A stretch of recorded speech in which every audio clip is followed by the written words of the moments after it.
बोलो विष्णु भगवान की जय। आज की वीडियो में हम बैकुंठ चतुर्दशी के बारे में जानेंगे।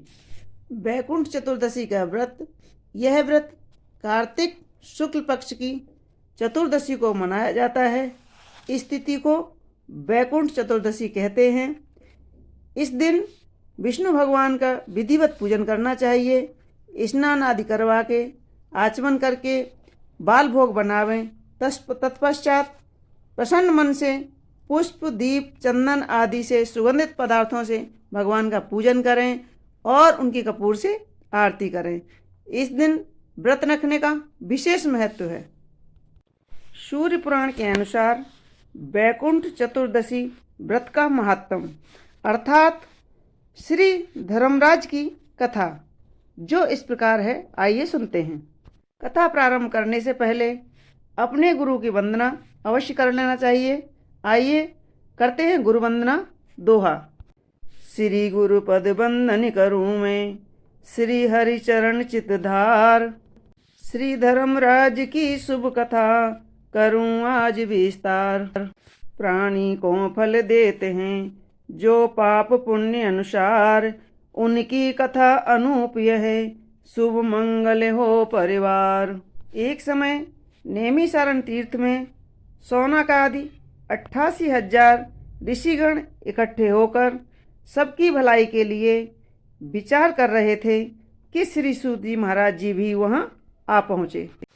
श्री सूत जी महाराज को आते देखकर सारे ऋषिगण आदर से उठकर खड़े हुए तथा उन्हें बड़े ही सत्कार के साथ लाकर सबसे ऊंचे आसन पर बिठाया। इसके पश्चात उनसे कई प्रकार की जन कल्याण की बातें पूछने लगे। श्री सौनक आदि ऋषि बोले, हे सूत जी महाराज, कृपा करके आज आप हमें भी धर्मराज की कथा तथा साथ ही उसका विधि विधान और महात्म भी कहिए और बताइए कि इस कथा को कहने सुनने से क्या लाभ मिलता है। यह सुनकर श्री सूत जी बोले, हे ऋषियों, आपने जो जन कल्याण की भावना से यह बात मुझसे पूछी है, यह कलयुग में बहुत ही फलदायी है। इसको संक्षेप में आप लोगों से कहता हूँ। श्री ऋषियों, सतयुग के बीत जाने पर तथा त्रेता युग के प्रारंभ होने में महोदरपुर नाम का एक विशाल नगर था, जहाँ बब्रुवाहन नाम का राजा राज करता था। वह बड़ा ही दयालु, प्रजापालक, परोपकार और गो ब्राह्मणों की सेवा करने वाला था। एक बार वह वन में आखेट करने गया तो उसने वहाँ एक ऐसा हिरण देखा जैसा पहले कभी नहीं देखा था, देखने में नहीं आया था।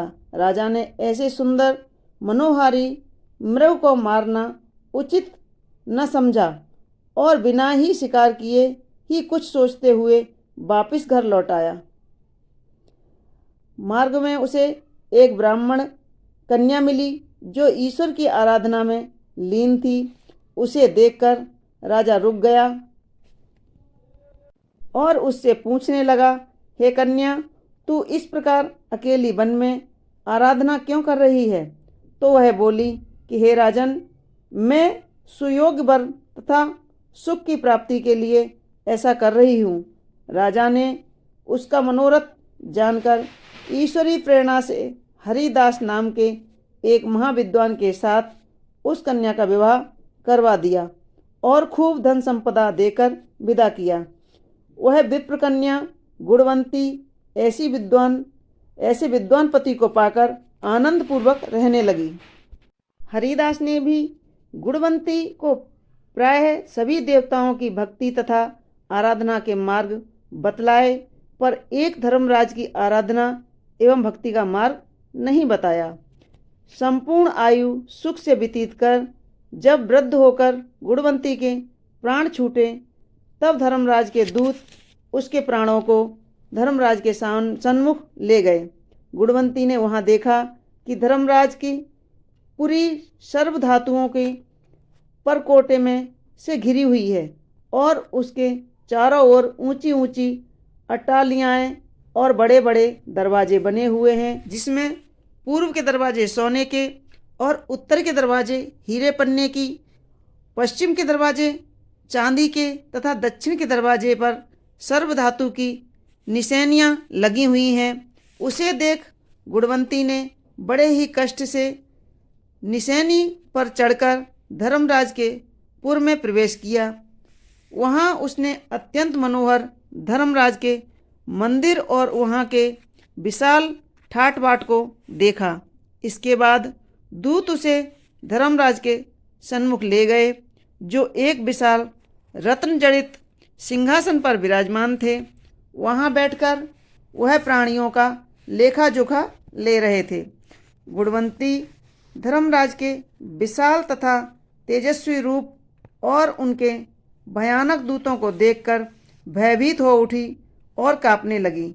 कई प्राणियों का लेखा देख लेने के पश्चात जब धर्मराज ने गुणवंती के पाप पुण्यों का लेखा देखा, तो वह यह देखकर कि उसने अन्य सभी देवताओं को तो उनकी भक्ति करके प्रसन्न किया है, पर धर्मराज की भक्ति बिल्कुल भी नहीं की, इससे वे कुछ अप्रसन्न हुए। धर्मराज को इस तरह नाराज देखकर गुणवंती ने पूछा, हे महाराज, आपके मन में ऐसा क्या बात आई है कि जो आप नाराज हो गए हैं? धर्मराज ने कहा, हे गुणवंती, तूने सभी धर्म कर्म किए हैं और सभी देवताओं की आराधना की है व पूजा की है, पर मेरे लिए तो तूने कुछ भी नहीं किया। बस यही बात मेरे मन में आ रही है। हे गुणवंती, तू ही बता कि यह सत्य है या नहीं। यह सुनकर गुणवंती ने कहा, हे भगवान, मैं आपकी भक्ति या आराधना का ढंग नहीं जानती थी, इसलिए उन्हें नहीं कर सकी। अतः यदि आप मुझे फिर से जीवन दान दें और अपनी भक्ति का मार्ग बताने की कृपा करें, तो मैं वह भी करूँगी। यह सुनकर धर्मराज बोले, हे गुणवंती, मैं अपनी भक्ति तथा पूजा का विधान तुम्हें बताता हूँ। हे गुणवंती, सूर्य उत्तरायण होने के समय मकर संक्रांति के पर्व में से मेरी भक्ति अर्थात कथा तथा पूजा शुरू की जाती है और अगली मकर संक्रांति के आने पर समाप्त की जाती है। इस बीच मेरी आराधना करने वाले प्राणी को प्रातःकाल उठने के बाद नियम अनुसार नहा धोकर प्रेम पूर्वक मेरा भजन पूजन यथाशक्ति नाम जपना चाहिए और मेरी कथा कहकर या सुनकर भोजन ग्रहण करना चाहिए। इस प्रकार बिना गैफ किए पूरे 1 वर्ष तक मेरी कथा को कहना या सुनना चाहिए और जितना हो सके पुण्य और परोपकार करते रहना चाहिए। इस तरह 1 वर्ष व्यतीत होने पर दूसरी मकर संक्रांति को मेरी सुवर्ण अथवा चांदी की मूर्ति बनवाकर और उसे सुंदर आसन पर स्थापित करके पंचामृत आदि से स्नान कराकर रोली मोली पान पुष्प सुपारी केसर कपूर चंदन आदि से पूजन करें तथा सफ़ेद तिल्ली के लड्डू बनाकर उसका भोग लगाना चाहिए और मेरी कथा कहकर या सुनकर यथाशक्ति ब्राह्मण को भोजन कराकर दान दक्षिणा देना चाहिए। मेरे साथ चित्रगुप्त जी की भी पूजा करनी चाहिए और उन्हें भी काली तिल्ली के लड्डू का भोग लगाना चाहिए। दान में स्वर्ण या चांदी की मूर्ति तथा मेरे द्वार पर सुविधापूर्वक चढ़ने के निमित्त चांदी या सोने की निशानी मोती या मोती के अभाव में अनाज से भरी हुई चांदी या बांस की छावड़ी, बांस की छड़ी, छतरी, डोरी, खड़ाऊँ, 5 वस्त्र, पुरुष व स्त्रियों के अलग अलग चूड़ा, काजल, टीका, दर्पण आदि इसके अतिरिक्त जो भी बन सके और पंचपात्र आसन, गौमुखी माला, थाली, कटोरी आदि चीज़ें सुपात्र व गरीब ब्राह्मण को भोजन कराकर देनी चाहिए। इसके सिवाय बन सके तो धर्मराज के निमित्त अश्व तथा कपिला गऊ और चित्रगुप्त के निमित्त काली गाय का दान करें, अर्थात धर्मराज के निमित्त आसन, सिंहासन, आभूषण आदि भी दान करें। यदि संभव हो तो गौदान करने वाली गौओं के सोने के सींग बढ़ाकर दें। चांदी के खुर और तांबे की पीठ बनाकर दान में दें। हे गुणवंती, यह विधान जो मैंने बताया है, जिसकी शक्ति इससे अधिक दे सकने की हो वे अधिक से अधिक, तथा जिनकी शक्ति कम हो वे यथाशक्ति दें। इस तरह कथा का विधान बताकर धर्मराज ने अपने दूतों से कहा कि हे दूतों, इस गुणवंती के प्राणों को वापिस मृत्युलोक में ले जाओ। उधर मृत्युलोक में गुणवंती की मृत्यु के पश्चात उसके संबंधी जन अर्थी सजाकर उसे शमशान में ले जाने की तैयारी कर रहे थे कि वह पुनः जीवित हो उठी और उसके इस तरह जीवित हो जाने पर सभी को बड़ा आश्चर्य हुआ और वे उससे इसका कारण पूछने लगे। तो गुणवंती ने सबको सारी कथा कह सुनाई और धर्मराज के व्रत की कथा का विधान विधि पूर्वक वर्णन किया। इसके बाद गुणवंती ने विधि पूर्वक 1 वर्ष तक धर्मराज की कथा कहकर सुनी।